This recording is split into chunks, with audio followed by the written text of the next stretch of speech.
Latin America seems to be a region that rarely makes it to the news. Compared to European and Asian history, which are well known, Latin American history is still very much a niche.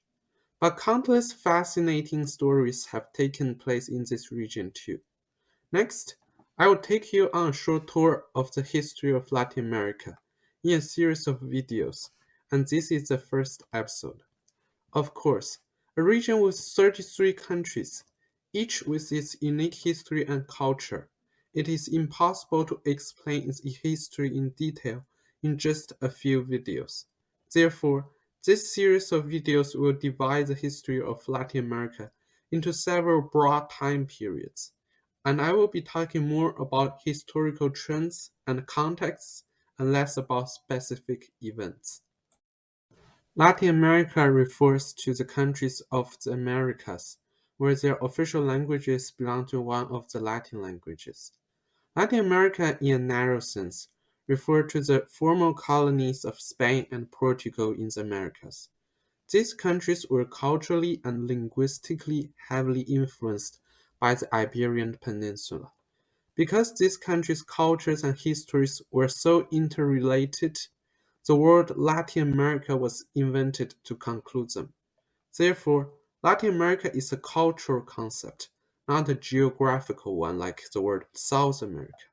In a broad sense, Latin America also includes all the countries of the Americas south of the United States, such as the former Dutch colony of Suriname in South America and the former British colony of Belize in Central America. Before we start talking about the history of Latin America, we need to know what countries make up this region. Latin America is an extremely diverse region. There are mountains and seas, tropical rainforests and deserts. Some countries were composed mainly of people of African descent. Some others have a majority of European descent in their population. And many more countries have a large population of mixed origins. So here I made a map where I divided Latin America into several regions. The countries in each region have a similar geography, ethnic composition, economic structure, and history and culture. This way you can easily understand the differences within Latin American states. First, let's look at the Caribbean region. This region consists of 13 countries and 21 territories. This is a region where European colonists first arrived in the Americas. The Caribbean islands have historically established a large number of sugarcane plantations. These plantations made extensive use of African slaves. In addition, the native people of the Caribbean islands almost went to extinction due to violence and disease after the arrival of Europeans. As a result, today most of the countries in the Caribbean are mostly populated by the people of African descent. The culture of the Caribbean region is also heavily influenced by Africa. An example of the cultural influence is the Voodoo religion that is popular in some Caribbean countries.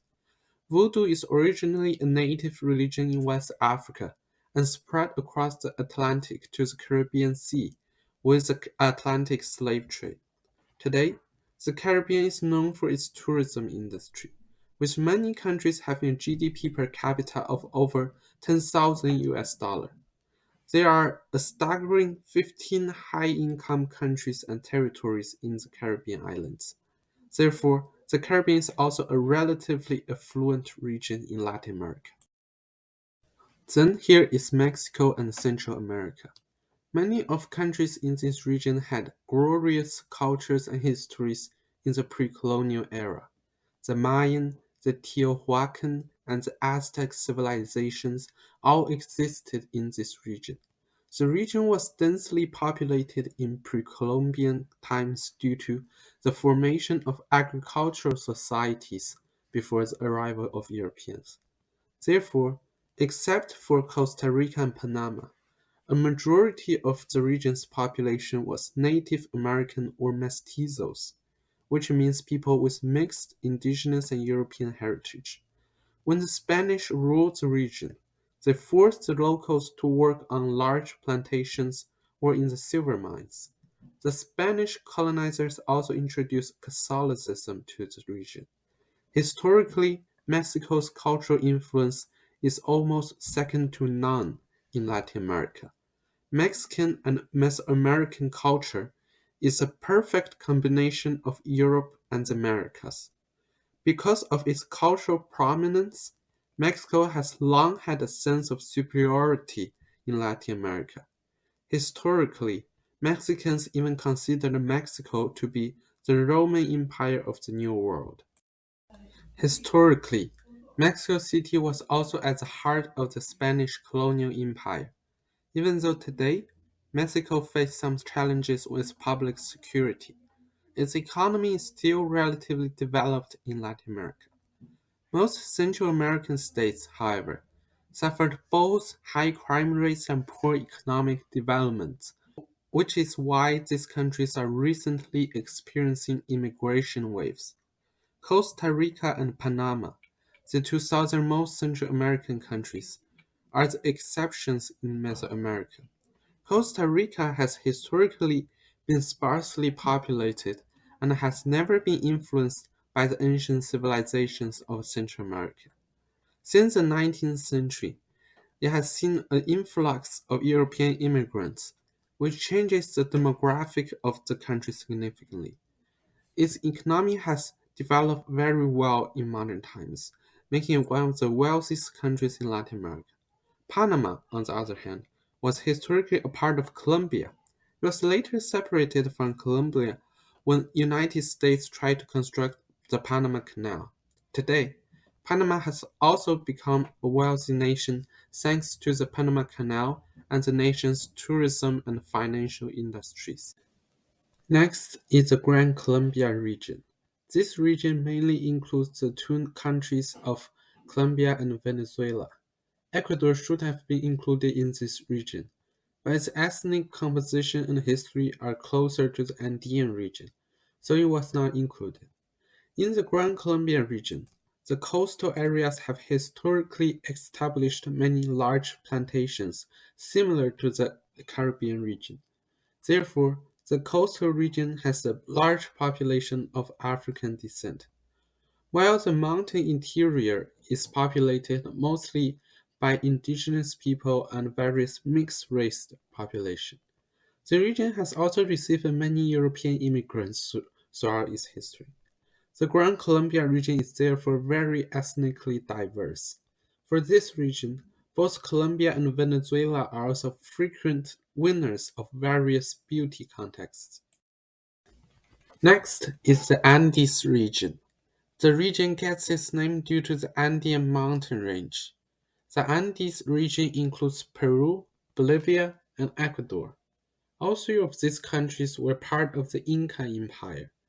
The Andes region also retains many cultural elements that were passed down from the Inca Empire. All three countries have a predominantly indigenous population. Historically, the Andes region was culturally and economically flourishing. With huge deposits of silver, the region was a cash cow for the Spanish Empire. With a booming silver trade, Potosi in Bolivia and Lima in Peru were once extremely wealthy, world-class cities. However, after the silver deposits were depleted, the region's economy declined, and it is now one of the less developed regions in Latin America. Located at the southernmost tip of South America, the Southern Cone region is named for its inverted cone-like shape. The region mainly includes countries such as Argentina, Uruguay, Chile, Paraguay, and the southern region of Brazil. This is the region with the highest percentage of European descendants. The land in the Southern Cone region is fertile and suitable for farming and grazing, but the population was sparse until the 19th century. After the 19th century, huge influx of European immigrants changed the demographic structure of the region. Among the countries in the Southern Cone, Brazil is an exception. Unlike most of the countries we have mentioned above, Brazil is not historically a Spanish colony and does not speak Spanish. It is instead a Portuguese colony and speaks Portuguese. The reason for this we will talk about in the coming videos. Because of this reason, Brazil was not even considered a part of Latin America for a long time in its history. Ironically, today, Brazil is probably the first country that people can think of when talking about Latin America. The Southern Cone, with its majority European population, has a culture that is closer to Europe than the rest of Latin America. The Southern Cone is also the most affluent region in all of Latin America. Uruguay and Chile are the most developed countries in Latin America. And although Argentina and Brazil are both caught in the middle income trap and are experiencing economic recessions, they also had times of economic miracles in the past and are therefore still powerful economies. So this is a brief introduction to the Latin American countries and the 5 major regions of Latin America. In the next video of our series, we will be talking about pre-colonial Latin America and the arrival of European colonizers. Stay tuned.